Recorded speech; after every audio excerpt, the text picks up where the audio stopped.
कितने आश्चर्य की बात है कि एक ही माता की कोख से जन्मे दो पुत्रों के संस्कारों में इतना अंतर था।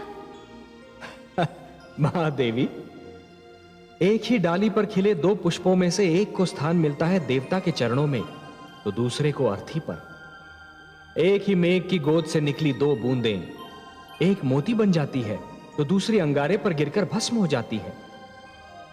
यह सब फल होता है इस सत्य का कि किसे कैसी संगत मिलती है।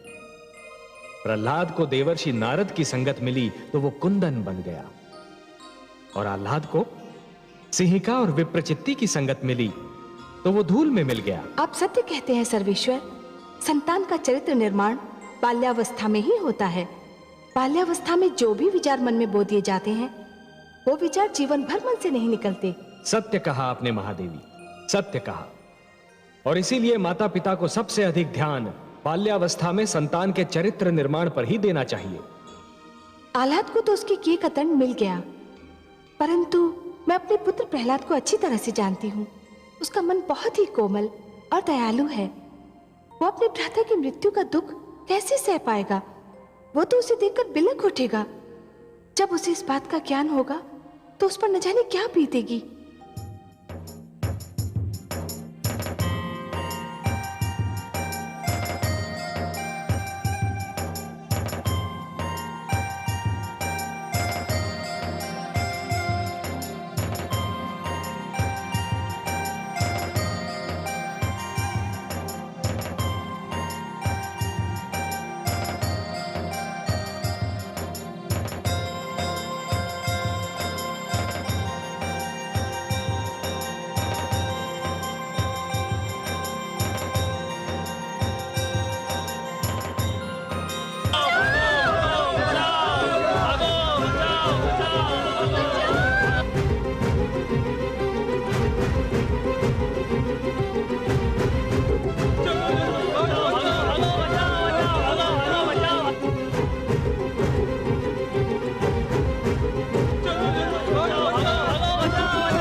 माता जी, छायानगर पर आतंक क्यों छाया हुआ है? जिसे देखो वो भयभीत होकर भाग रहा है। ऐसे कौन सा प्रकोप टूट पड़ा है? प्रकोप? हाँ, प्रकोप ही तो टूट पड़ा है। नगर की सीमाओं से परे जो सर्पकुंड था, न जाने कैसे उसके द्वार खुल गए और सारे सर्प और अजगर निकलकर नगर में घुस आए और नगर वासियों के घरों में घुस रहे हैं। सर्प और अजगर? हाँ पुत्र, न जाने किसका श्राप लगा है हम नगर वासियों को।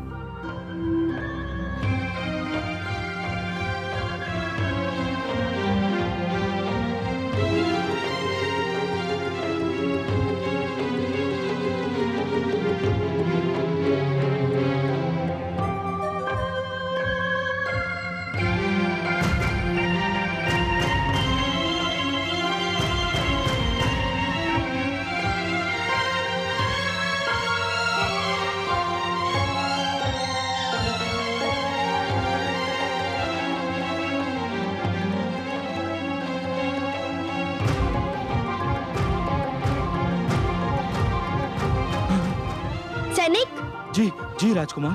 क्या बात है? सब कुशल तो है ना? कुशल कहाँ है राजकुमार? हमारे युवराज को तो नाग ने डस लिया है। क्या?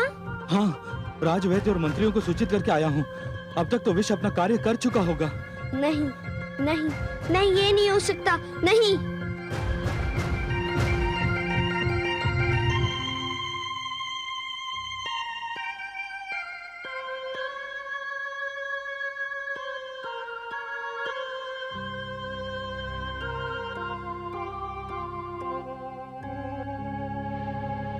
राजवैद्य, क्या युवराज के बचने की कोई संभावना है?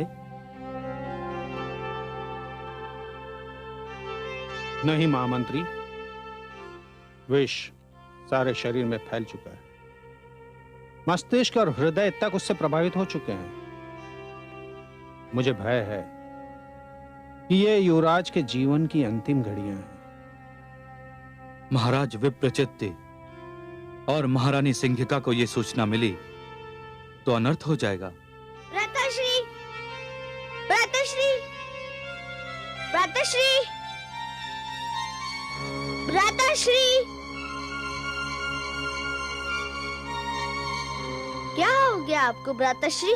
क्या हो गया आपको भ्राताश्री? अच्छा हुआ तुम आ गए अनुज, थोड़ी देर हो जाती तो मैं तुमसे क्षमा न मांग पाता। क्षमा? कैसी क्षमा भ्राताश्री? मैंने तुम्हारी मृत्यु चाही थी माताश्री के आदेश पर। मैंने तुमसे झूठ बोलकर तुम्हें सर्पकुंड में बेच दिया था।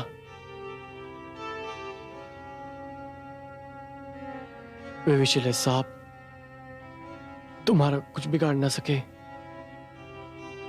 परंतु मेरी मृत्यु का कारण बन गए।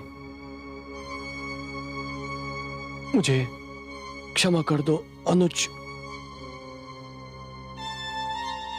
मुझे क्षमा कर दो। नहीं, नहीं भ्राताश्री, नहीं। मैंने जीवन में पहली बार तो आपको देखा था। क्या ये अंतिम दर्शन बन जाएगा? नहीं भ्राताश्री, नहीं। मुझे छोड़कर मत जाइए भ्राताश्री। नहीं भ्राताश्री, नहीं भ्राताश्री, मुझे छोड़कर मत जाइए। नहीं भ्राताश्री।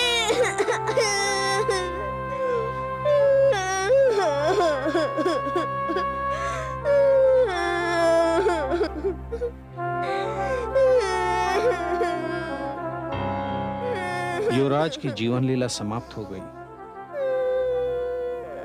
अब कुछ नहीं हो सकता।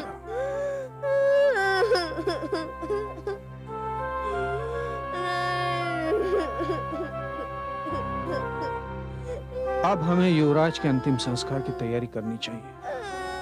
राजकुमार, मैं महाराज और महारानी को सूचना भिजवाने का प्रबंध करता हूं।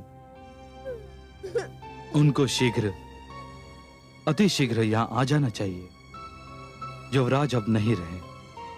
यदि वे दोनों शीघ्र न लौटे तो कामरूप में अराजकता और अशांति फैल सकती है। आप युवराज के शव के पास ही ठहरे हैं, मैं भी आता हूं। चलिए।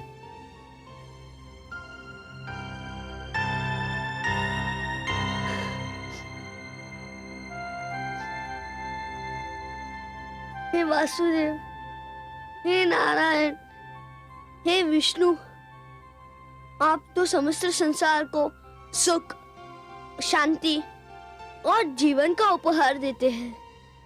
क्या कहेगा संसार कि विष्णु का भक्त कामरूप में दुख, अशांति और मृत्यु का संदेश लेकर आया था? क्या कहेगा संसार कि प्रहलाद अपने भ्राता के लिए मृत्यु का उपहार लेकर आया था? ये सारा दोष तो मुझ पर आ जाएगा। मैं इस कलंक को लेकर जी नहीं पाऊंगा। हे जनार्दन, हे विश्वेश्वर, आपने सदैव मेरी विनती की लाज रखी।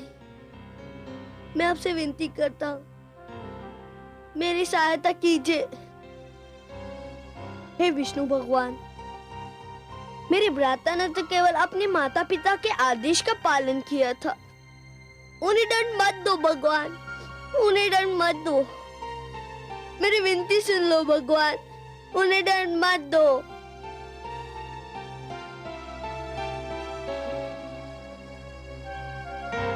ओम नमो भगवते वासुदेवाय।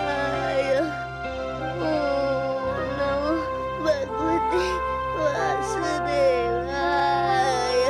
देखिए आपने मेरे पुत्र की उदारता, कमल नयन। देखा आपने मेरे पुत्र का हृदय कितना विशाल है। वो जानता है कि आह्लाद ने उसके साथ क्या किया था, फिर भी उसने उसे क्षमा कर दिया।